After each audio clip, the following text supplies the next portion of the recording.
আজ আমি বানাবো বাঁধাকপি দিয়ে ডিমের রেসিপি।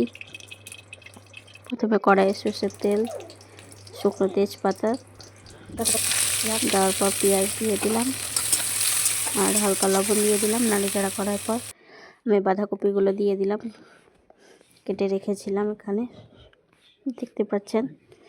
তারপর আমি নেক্সট যেটা করব, দুটো ডিম নিয়ে নিয়েছি, হালকা লবণ দিয়ে এটাকে ভেজে নেব।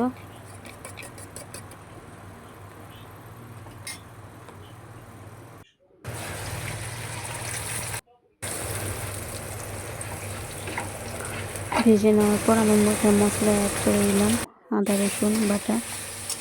তারপর এখানে যা যা লাগবে আমি দিব। প্রথমে দিয়ে দেব 1 চামচ হলুদ, 1 চামচ লঙ্কা গুঁড়ি, ধনে গুঁড়ো, জিরে গুঁড়ো দিয়ে দেব।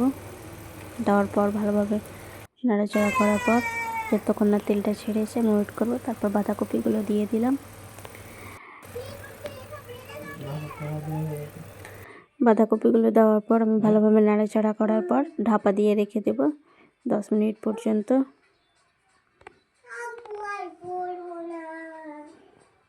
10 মিনিট পর আমি এখানে ডিমগুলোকে হাতে ভালোভাবে ভেঙে দিলাম। আমার হয়ে গেছে, তরকারিটা রেডি। এবার আমি ডিমগুলো দিয়ে দিলাম, দিয়ে নাড়াচাড়া করে নামিয়ে দিলে তৈরি আমার বাঁধাকপি দিয়ে ডিমের রেসিপি।